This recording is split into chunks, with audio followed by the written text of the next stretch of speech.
Hey, we're Amy and Christina, two friends who got pregnant around the same time, started an Instagram to vent about how much we didn't know, and realized there were a ton of you out there who felt the exact same way. Who'd have thought? Not us. But once we realized we weren't the only ones frantically Googling things at 3 a.m., we thought, why not take it up a notch? And here we are with a podcast.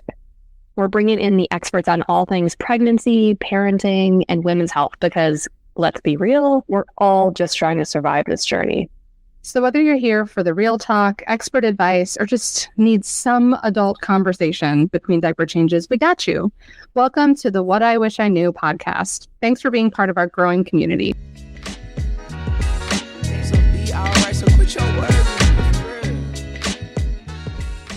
Okay, welcome to today's podcast. I'm here with my wonderful friend Amita, who we met through the Renaissance Business Center in San Francisco, and we've kind of kept in touch since. You were one of my students, but I'm so glad that I've continued to follow your journey because I learned so much from you, and that's why I brought you here today. So what I'd love to do is just start with who you are. Tell us a little bit about yourself. Well, thank you, Christina, for that great introduction. That was quite the compliment. Thank you very, very much. And I strive to not only help myself be better each day, but if me doing that helps another person, that is just icing on the cake, So my name is Amita Basra. I am an Ayurvedic practitioner. I have my own practice. I'm currently going to school to extend my studies into a doctor, we can't call it doctor here. I think we have to call it clinical specialist. So Ayurvedic clinical specialist, but that's the translation. And I'm also a registered nurse, having worked in the hospital for 16 years now, doing some contract work outside the hospital, but my main focus is on Ayurveda and helping other people empower themselves by learning this holistic health science, which people don't know what Ayurveda is. It's actually the sister science of yoga. And it literally means Ayurveda, and Ayur means life, and Veda means science. So it's a life science of bringing our mind, body, and our spirit into alignment so that we can have optimal vitality, longevity, and immunity. And where does that originate from? Oh, India. India. And they say they have it dated back to about 5,000 years ago. But that is the written word. Before then, so it's called shlokas, is what you learn everything is, which is little verses of poems. And they were supposedly saying to each other or spoken before that. So it's been around for quite a long time. A really long time. Yeah. A really, really long time. And this is what I loved about, when I did my yoga teacher training, for me as a Westerner, right? Mm-hmm. I thought yoga was just the asanas. And then you learn about Ayurveda a little bit, right? But you learn for sure. Yoga is a whole lifestyle, and Ayurveda is one portion of that, correct? Yes. Well, so actually, they're sister sciences, so they're two different paths. Okay. There's a yogic path, and then there's an Ayurveda path. Some things line up, whereas you think of the yamas and the niyamas and all that, and that lines up. The chakra system is also the same. The koshas, which are the bodies for people. So the chakras are the energetic centers of the wheels, the yamas and niyamas. Those are the things that you want to do or avoid doing. And then the chakra, wait, what was the other thing? Sorry. The koshas, which are the different bodies. So there's the mental body, physical body, emotional body, heart body, bliss body, and Annamaya kosha. These are things that cross-reference, and that's why they're called sister sciences. However, in Ayurveda, there is use of meat products. Oh, in severe emaciation, we use goat meat soups. There are a couple other things that, support using animal products, and therefore, on the yogic path, to do no harm, you are not going to be consuming meat if you are completely immersed in the yogic path. However, as my teacher always says, all paths meet go to the sit on top. Yeah. Basically, no matter where you go, whatever path you take, whether it's more worldly, whether it's Ayurvedic, whether it's yogic, whether it's something else that Dr. Sebi has his own thing. There's a lot of different people who have different really great philosophies out there. You are going to make it to the top because you're on the way there. Anyway. Yes. So, yeah. So you come from an Indian background, correct? I do, yes. And so that's where a lot of this comes from, because you went down the RN path first. Yes. And then it's like you kind of came back to yourself. Totally. Yeah. In a way, yeah, very much so. So my parents didn't actually teach me this growing up. And I knew about it through things we did, like things that way we ate certain ways. We always boiled our milk and different things like that. However, it was not a science as I would taught. It was just things we did in our house. And as I grew up, I got more and more kind of disassociated from my Indian roots because I was trying really hard to fit into Western society. Even though I was born here, my parents are immigrated here. So I was really raised in a very closed off kind of household. Mm-hmm. And it wasn't really until I came to California and it's way more diverse that I started to kind of step back into my roots. And I ended up having a dream about Ayurveda during one of my own health crises. I actually went into addiction recovery many years ago, and I ended up pretty like maybe the first month out of rehab, I had a dream. And I had taken time off from work to care for myself. And I knew the Western route wasn't working for me. One, because it was never taught to me. So here I am as a nurse, not knowing how to take care of my own disease.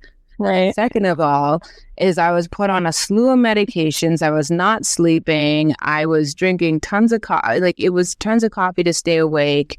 I was having heart palpitations. And I was just not working at all. And on top of it, there's the stigmatism of having to work through having the addiction as being something of my health history. And so I went to sleep and I had a dream about Ayurveda. There was like a weird dinner party. And someone mentioned the word and I literally woke up and I Googled it. And I was like, what? I was like, I didn't know this existed. I was so like, I spent a few hours researching. I found a school that was close to me and I applied. There's 3 schools, again, being in California, there's 3 schools here, which I think there's more and more schools coming across. But ones that are actually doing the full degrees, learning from the text, the Vedic text. And I signed up and I got a call the next day and I enrolled for myself.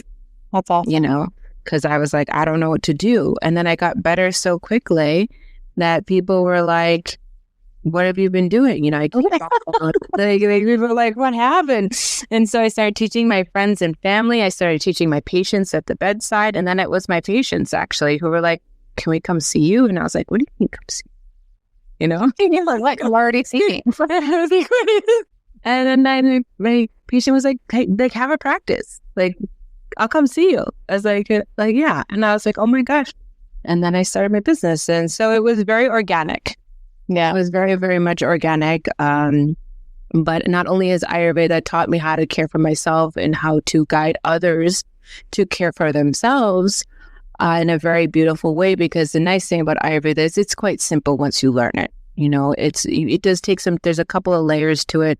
Once you learn yourself and you learn the science, it makes sense. It's not something that you have to pound into yourself or memorize. You're just like, oh, that clicks, right? It feels natural.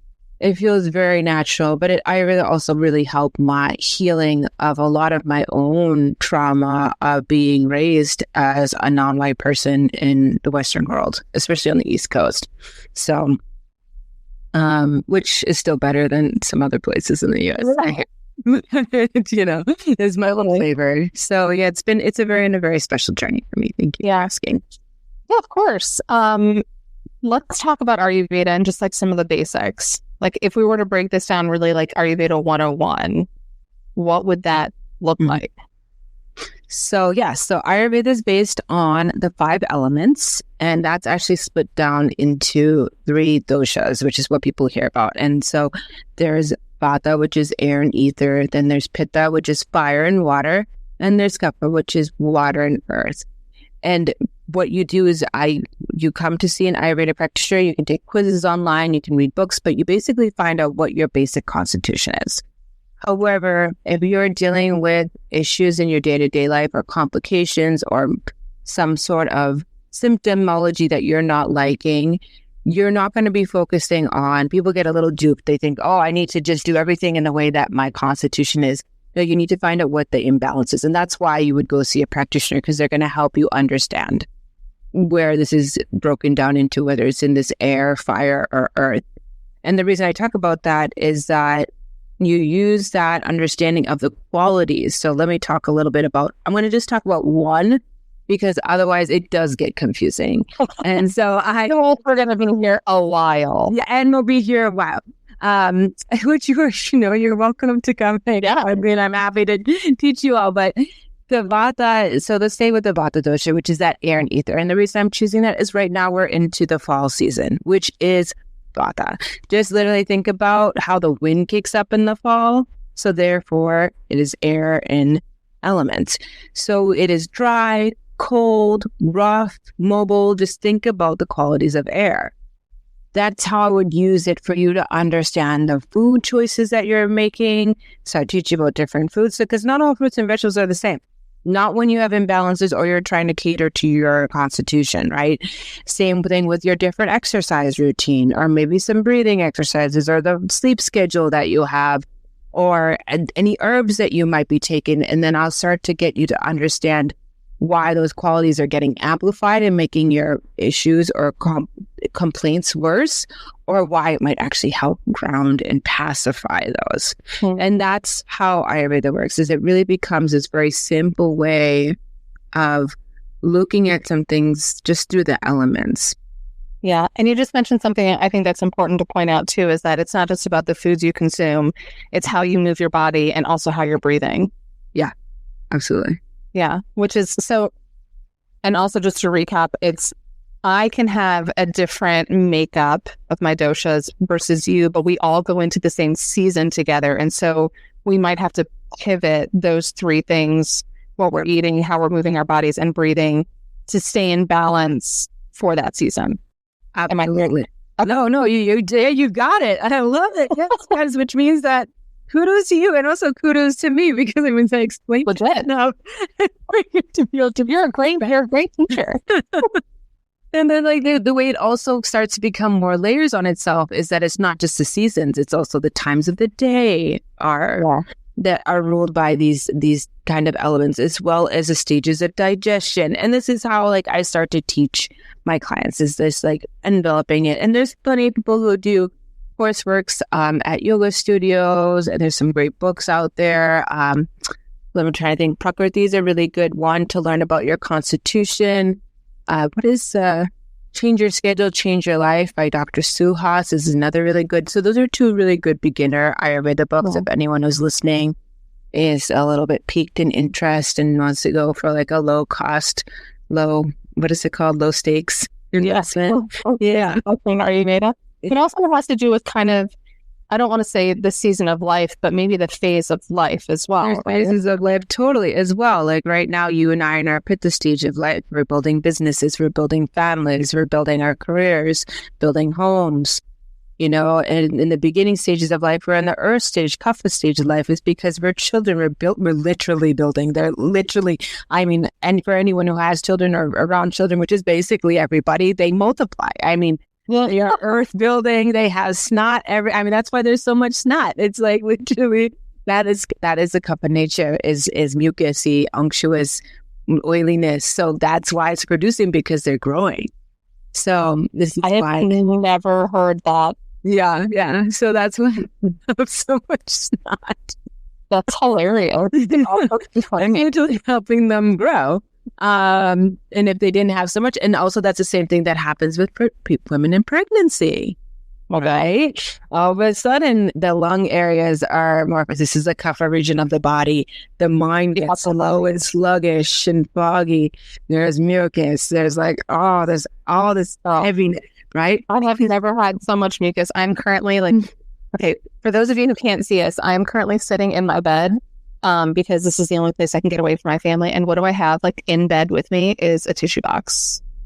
Because I have constant mucus. I can't. It's crazy. Yep. Yeah. And that's really wild. You're literally building a human. Well, yeah. So your earth has to increase. You have to increase. And that's why a pregnancy, they always say, give the women all the sweets and delicious things that she wants. They should always be appetizing in nature. Now, you don't want to squash your digestion because you are building a child. So you need to eat to only 2/3 of a capacity. You do want to eat on your meal times and at bigger amounts and have smaller snacks so that you're not squashing that digestive fire, because it is working hard making a human. But, you do get all like ghee, milk, dates. These are all things that are highly favored in pregnancy. And yeah, it's basically, there's a whole story. Like back in the days, like in India, you sometimes didn't have certain products in your village. You might have to go 5-6 hours to get a fruit or something else that's not grown anywhere near you, but the husband will go, because they say that to deny a pregnant woman's craving is so disheartening to the pregnancy that he has to go because it's for the longevity of his child. Go down with this. And I mean, we don't stray too far from it. We do have this whole ice cream thing and the pickles, and this is things that I've always heard. But on the other spoon of that is that pickles and ice cream are also very heavy, so we don't talk about that, right? No. Because the pregnant woman can have ice cream occasionally, but having it hold something so cold and so heavy consistently, it's much better for her to have warm milks with some cinnamon, some turmeric, some cardamom, put a little bit of date syrup or maple syrup in that, rose jam is also going to be nice and cooling for women who are a little bit more on the heating side during their pregnancy. Yeah, these are much more supportive to the pregnant woman. And you can maybe add some vanilla. Like if you really want in that ice cream, add the vanilla extract, make it all fancy. Yeah, totally. Yeah, and same with pickles. The sour taste is very heavy. It's acidic. So for women who are going through, the heartburn of pregnancy, they're not our friend. No, they're not your friend. So how else can you have that kind of like taste into your diet and other things like that? Pregnancy has been really interesting for me because I haven't experienced, and I was like this with my first as well. I haven't experienced cravings like that. I also don't eat more. If anything, I eat the same amount, maybe like one additional snack. But I don't like lean into that. Whereas like some of my friends very much have like leaned into it. Everybody is different, right? Oh, totally. Everybody is totally different. But actually they say, and this is more of a Western thinking, is that you only need a glass of milk more a day calorically to support your healthy pregnancy. Yeah. Yeah. And which is, well, that's a whole other story. But so are there different, so like I wanted to go through with you the different phases and how we can apply Ayurveda to the different phases of like trying to conceive. We just went through pregnancy, so we don't need to tap into that super deeply, but then also postpartum. Like does Ayurveda recognize those three and like shift like what we should be eating, how we should be moving, all that other stuff? Absolutely. So basically, even pre-conception, unless the conception happens by chance, like the woman is immediately to go to a nutritionally dense but light diet and to modify her life so that there is no too much fear, anger. So, like substances gotta go. Like crazy news channels gotta go. Fresh fruits and vegetables gotta come in.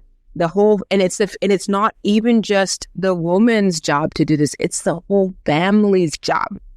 Oh, wow. To protect the woman from these things. So nobody's supposed to be coming home and picking fights or saying rude things for no reason. Or if, bad things are happening, someone else needs to go take care of it, even if that woman normally would go help be the one who people rely on when things are going a little rough in the family.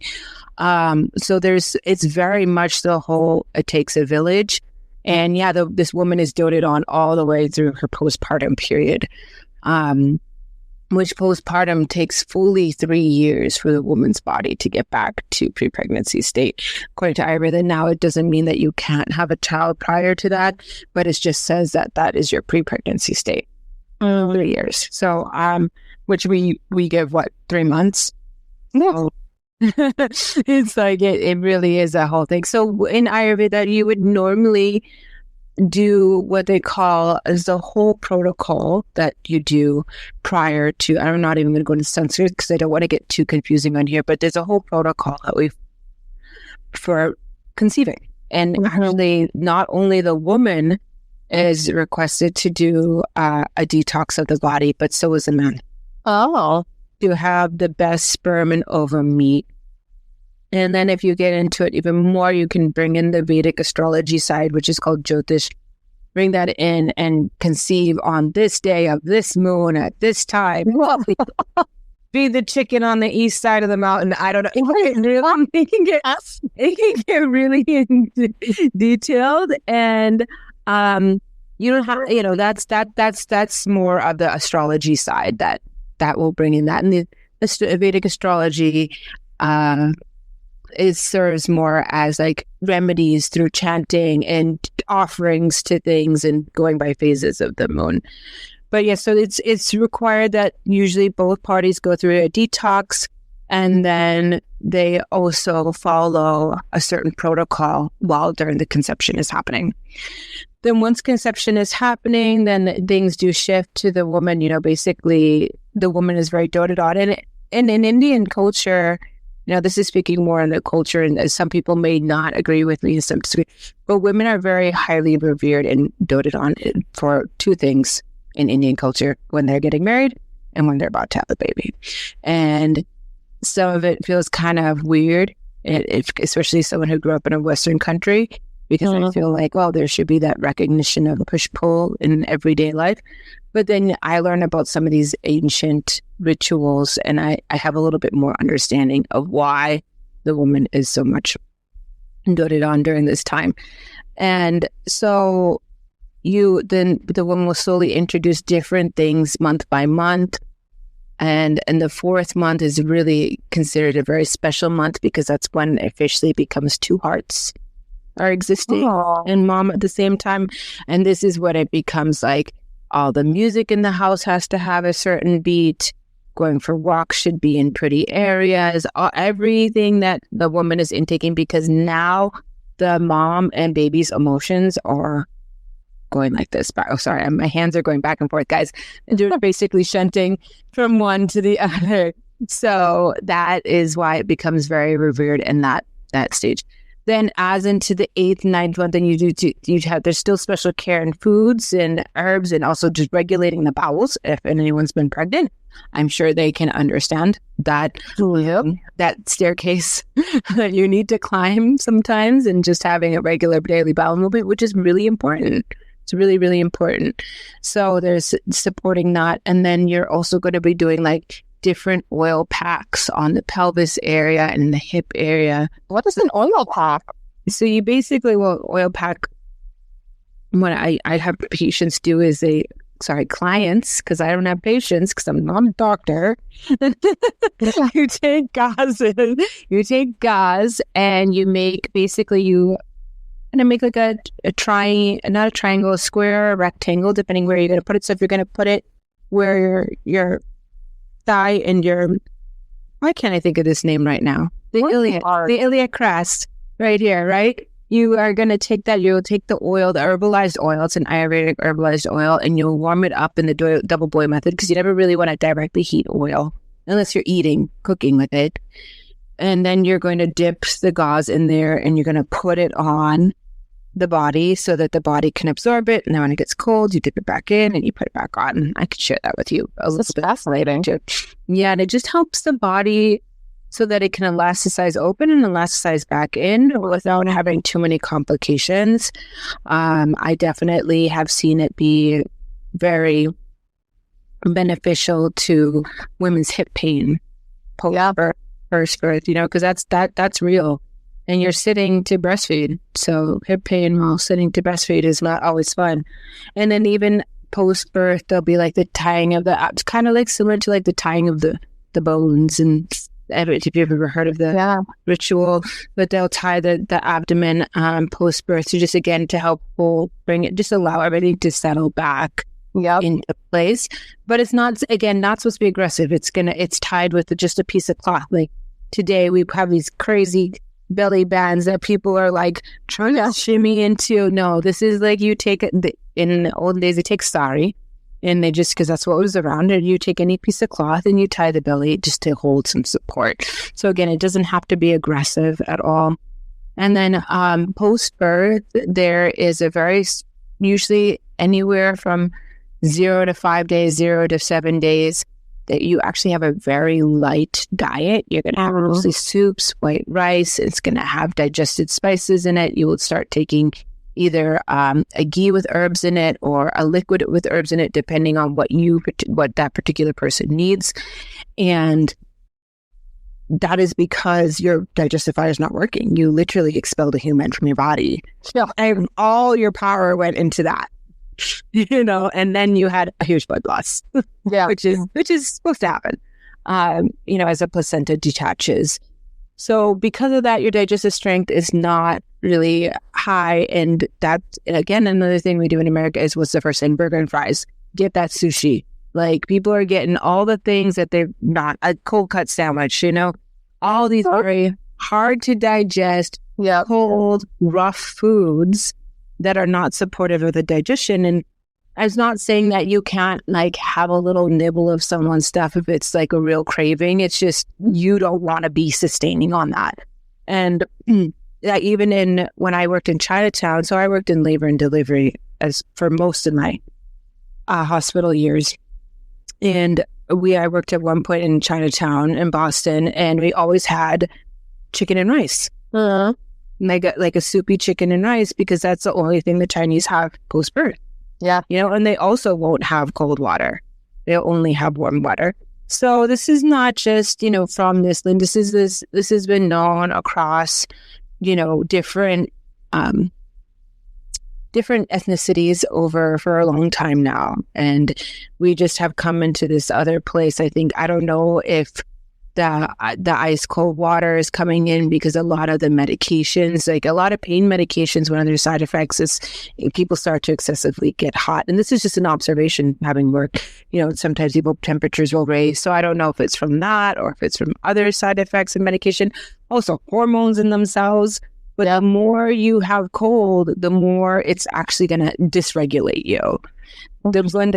Isn't that interesting? When you're really, really thirsty, the best thing to do is have hot water. It will quench your thirst way quicker. Or milk. I'll tell you, I've been in India when it was like 118 degrees, 120 degrees, and it's hot. And nothing would cool me down faster than milk or some sugar. Milk and sugar are really good for cooling the body. So interesting, because it just feels so opposite of what we're taught in Western culture, right? So I guess my next question for you is how has this directly, what's the word? Words are so hard when you're pregnant. They are. You spent all this time learning Western medicine, and now you've basically retrained your brain for Ayurveda. And what are some things that you were telling people when you were a labor and delivery nurse that now you would never tell anybody again? Oh my gosh. I got to the point where people would come in, and I get it. People are pregnant. They just want their baby here. They're taking the time off. The traffic's not so bad. I get it. You're miserable. You can't poop. Can't sleep. Yeah, no, there's no position that's comfortable. But it got to a point where I tell people, towards my end of my training, being in the hospital, not training, working in the hospital, I'd be like, just go home. Don't stay here. The longer you stay here, the more they're going to mess with you. Whereas before I was like, wait it out, or we can offer you an induction. No, go home. Go home. Let your body do it on its own. Now, if you have some other complication and something else is going on, there's no anything coming from me, because in those are personal circumstances. But if you are normal pregnancy, being in a hospital, you want to be in the hospital the least amount of time, because they will mess with you, and it's just because you have to. That's how the numbers are done. They have to follow certain ways. There's certain protocols that need to be followed, and if those protocols aren't followed, then it can be considered misconduct in medicine, which no one ever thinks about. But so the doctors have to also protect themselves. And also, then the hospital doesn't get reimbursed. So it's not just like it's like, oh, there's done it. It's a multifaceted problem. It's a business. It's a business just like anything else, and it's a pharmaceutical industry which is driving that, which I'm not going to dive too much into. But yeah, another thing is I would really promote people drinking room temperature water, because it really messes with the digestion. I mean, our bodies are at 98 degrees. Yeah. So what is ice cold water going to do to your stomach? Fire. It's literally a fire in there. Yeah. You're putting it out. Another thing is I would really promote people in being able to get themselves a quiet space, really let go of working so much, allowing themselves to get off of work at 7-8 months of pregnancy and start focusing on the home if they can. It's just not a luxury most people have, but if they could, to do that, or to reduce in some way, to prioritize their mind, to learn ways of being able to cut off the outside world, to start relying on their community, making food trains, having that conversation with their husband, like, whose family is going to come stay here? How are we going to deal with that? How are we going to deal with the dynamics? Is this going to be more stressful for the mother, or is it going to be helpful? Is this a sacrifice that the husband might have to make because the woman's family is going to feel more supportive to the woman, or maybe it's not? Maybe, or do you need to look for outside help? Is there something that we needed to be saving for? Is having help inside the house, which is unfortunate that this is something that people have to, it becomes a financial expense, but at a certain time, it's for the again, in Ayurveda, everything's for the longevity. So yes, even though it might make that finances tight for a little bit, the parents get more adequate rest. They're eating good food. The child is then getting good, adequate breast milk. Also getting parents who are less fatigued, who have more emotional capacity. All these things matter, because in the end, this 6 to 8, 9 months of being financially tight compared to having to deal with health issues or sleep issues or depletion on the mother's side, or maybe child attachment issues on way down the line as well. Like, these are real things. Oh, that's the other thing. Oh yeah, putting baby on the mom's breast immediately. Like, we never used to do that. We used to cut the cord, we drain the blood, all this stuff. Now I'm slap that baby on the mom's breast. Immediately. Even if the baby is needing some sort of intervention because it's taking well to breathe, I towards the end would do as much as I possibly could on mom, because I feel like that really dysregulates both mom and baby. I have seen, where parents and mom have been separated from baby because of all this medical intervention, and the mom gets really sick. And again, what I used to start to do at the end is I'd be like, my mom started getting sick, and the baby was separate. I'd be like, we need to get this mom to the baby or the baby to the mom. And immediately the mom starts to get better in most cases. Yeah, are there exceptions to the rule? I mean, get it? I'm being recorded here. And again, this is my scope of experience. So, but I do believe in it firmly, is that, you get a mom and who starts to look a lot better. You're looking at a mom who's now able to self-regulate and co-regulate with her child. And so there's things like that. I won't even touch co-sleeping on here because I am being recorded and I don't. Yep. But I definitely have some thoughts that have changed, that were very, very much one way and have done a complete 180. Yeah. And another conversation that we've had on this podcast was with a pediatrician who, her name's Rebecca Diamond, and she recognizes that people co-sleep, and it's about figuring out how to do it safely. Right. So removing shame from the topic, because it is so black and white, when honestly being a parent, especially a parent of a newborn, is so many shades of gray. Mm-hmm. Right. So how do we take the stigma away from it and talk about it and talk about how we can do it safely? So Rebecca, refer to that episode with Rebecca on that one. But what I love that you mentioned is part of the end of the pregnancy is figuring out your support system. Right. And what things are going to look like. And that is definitely something that I have changed between my first pregnancy and now. Yeah. It's I have definitely put a bigger emphasis on what is my nutrition going to look like? What is my environment going to look like? What foods do I want to eat? Because I recognize that I'm 37 and pregnant, and I could potentially go straight from postpartum into perimenopause. And like optimizing my hormones is going to be super crucial for me.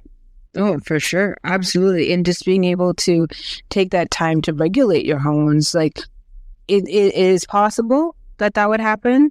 It's most likely going to be, unless your mother went into menopause early, because that kind of stuff is more genetic. But is that, you just have so much of a hormonal postpartum anyway. So they say like there's like regular oil massages that needs to be done. Herbs that follow closely, herbs that are compatible with breastfeeding, of course. These are all part of postpartum. Yeah.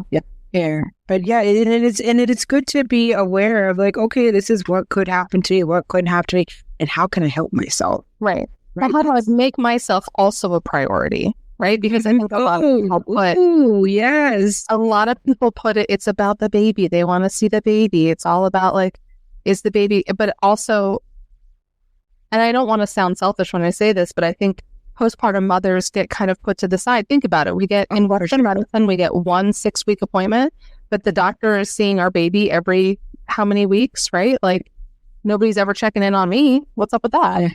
Yep. No, absolutely. That the woman is definitely, I mean, your daughter, you must give up this seat for elderly and pregnant women, right? But what happens with the postpartum mom who just bled out and then, had to be transfused and then got an infection and now is trying to hold her baby on the bus? Like, come on. You know what I mean? There's so much, or just has it, or it doesn't even have to be extreme. Just a woman who, oh, for goodness sakes, is just trying to do her day to day. And has a newborn that's waking every 1 to 2 hours, has a diaper rash. And she's just tired. She had to give birth, And so, yeah, it's definitely a whole thing. It is a whole, I mean, even think about women who are on their periods. It's almost the same, right? You're just bleeding out, living through life. And the thing is that people should be able to take time off during their cycles. Women are more productive during and this is another thing I have to teach my clients about is like, okay, are you in a job where you can do that, where you can double stack some of your meetings around your ovulation when you have more energy, and then have no FaceTime with anybody on the days of your period, or even be able to just be like out of office? Because we're meant to not be in office. We're meant to, even during the luteal phase, to be just start slowing down on meetings, slowing down on presentations, do more reflecting, more creative stuff, taking those days of your period off, being able to meditate, being able to do self-care. Because you are losing blood. You're literally losing blood, Yeah. Yeah, and I don't know if it's because we live in California that it feels more accepted there. Yes. Or if like the general world is moving more that way. What are your feelings? I know you live in the world, so you might be a little bit biased, but like, do you feel like business is going well, obviously? Yeah, business is going well, and I'm very, very grateful for that. I do think people are becoming more and more open. I also think there is misrepresentation of what other people of color find valuable, because a lot of Latinos, Mexicans, they have their own medicine. Same with like other races, they all have their own medicine. So this is not too strange to them to be doing something along these lines. Yeah, I think it's very much the colonialized places, the Western mentality. But however, like even in India, it's so backwards in so many ways. I mean, the things that are happening to women over there in some ways is very disempowering. But then there are things that are revered, and like, okay, if a woman's going through her menstruation, like there is a little bit of respect and honor given to that, which we don't have here. Mm-hmm. So it gets really much. It's definitely not black and white. I do think that women are starting to speak up more and more for what they need. I think that men are taking the time to understand the opposite sex more and more. Yeah. And therefore, I do think that with compassion, understanding, and time, that we will get to where we need to go. I just don't know when it will be and where it will be. And I do my best to work on the things inside myself, because even like what I've been taught, growing up in this country or from my family or from my culture, they always say like the hardest thing you've ever had to learn is to unlearn. Yeah. To decondition oneself. So I just start with the deconditioning of myself, and I find that the more and more that I do that, the more and more my world. I don't get me wrong. Like there's some stuff out there that I don't touch. I don't feel like I touch at all. But the more and more my world does seem to be brighter and brighter and more optimistic in these ways. Definitely.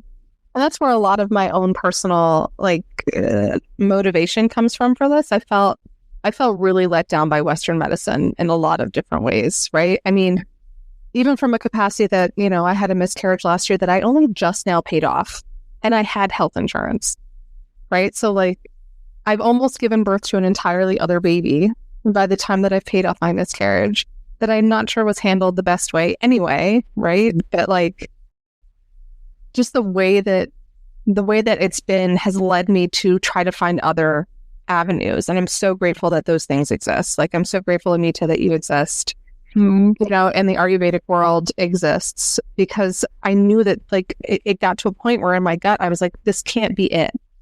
This can't be how it works, right? There has to be something better. And if something's existed for 5,000 years plus, obviously something is working. Absolutely. Right. Exactly. Something is working. And, what is after having an experience like that, going through a miscarriage, having a decision, only because I know kind of how things unfolded for you, to still have to be having to deal with this financial tie and not be getting any assistance around it it's really just it just gets deeper. The wound becomes deeper. It doesn't allow the healing that needs to happen to occur sometimes. And some people don't have the resources to talk to anybody about this stuff. They may not have access to support groups or whatever, because they might be out in further areas. And it does become disheartening, and women are definitely ostracized in the healthcare industry. But it doesn't mean that anybody doesn't go through this. I mean, people are going through, people come to me that have going through cancer, people who have very low kidney function, people who have had IBS so badly that they do not go to the bathroom for several weeks at a time. I mean, they have all been dismissed over and over. People who have chronic pain issues who have just been constantly dismissed over and over and over again. And I'm not saying that I do anything. I really think probably the biggest thing that I do is that I can hold space. Yeah. Don't get me wrong, I will teach you and I will help with recipes and I will motivate you and I know all the herbs and stuff like that. But it's just that sometimes you just need somebody to listen to you. It's funny, I literally had that conversation at the playground with a woman this morning who has an autoimmune disorder. Yeah. And it was just holding space for her to talk about it. And even then, she said diet was the only thing that's helped her, and also her I think 5-year-old kid who was having behavioral issues. It was all in their gut. Yeah. And it was you don't realize how much sugar is in things, or how much additives there are even in our spices. She said, "Oh, absolutely. Yeah. Don't use the taco seasoning. Make your own, because if you look at it, it's got citric acid. It's got all this other. It's got stuff that is not spices. It's got a lot of fillers." Exactly. So it's just I feel like we've been duped. Yeah. Oh, we've totally been duped. We've been duped. It's just and I was having this conversation with someone else the other day.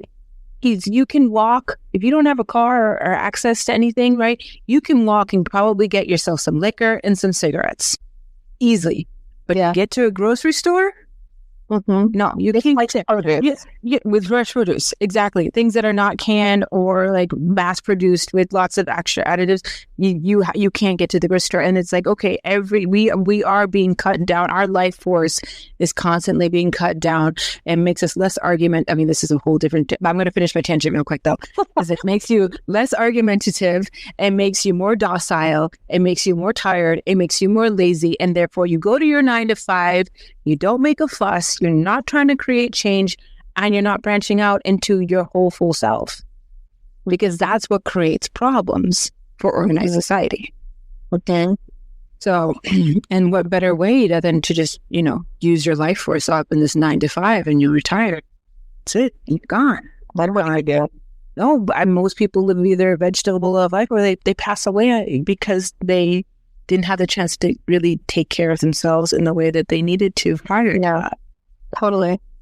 And so it's wonderful to start now. I think being pregnant is a really great opportunity to be, or just, there are a lot of different phases in a woman's life where you can do this. You first start getting your period, when you're trying to conceive, going through menopause, all of those different things are wonderful, triggers for us as women, I think, to start taking care of ourselves.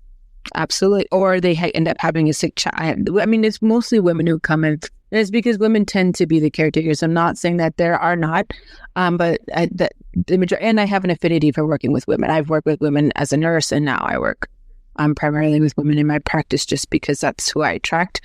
But is that, they either have a sick child, they have a sick husband, they have a sick father, they have a sick mother. It's something, so there's something that's pulling them in. Yeah.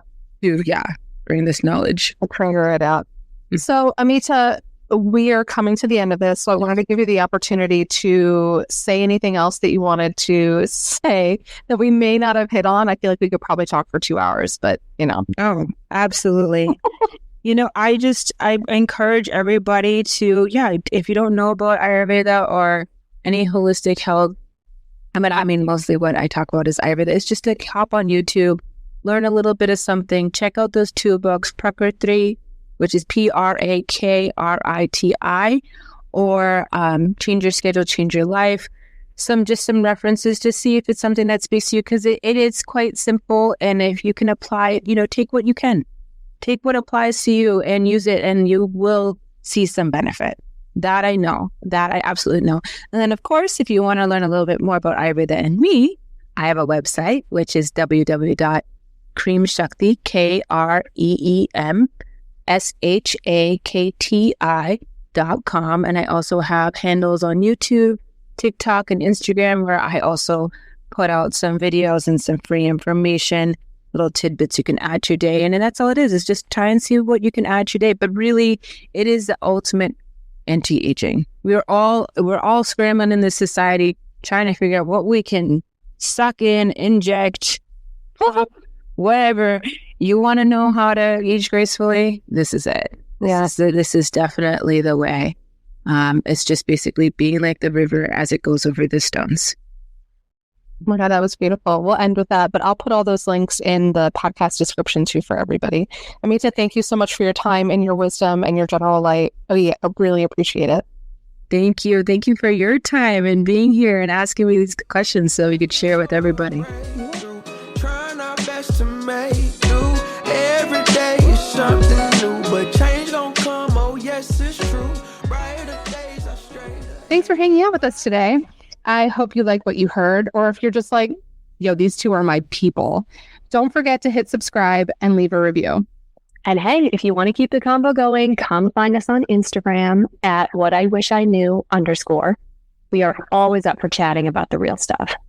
We'll be back next time with more expert interviews, real life stories, and a couple of laughs. Till then, remember, we're all in this together. Bye. Every day is something new, but change don't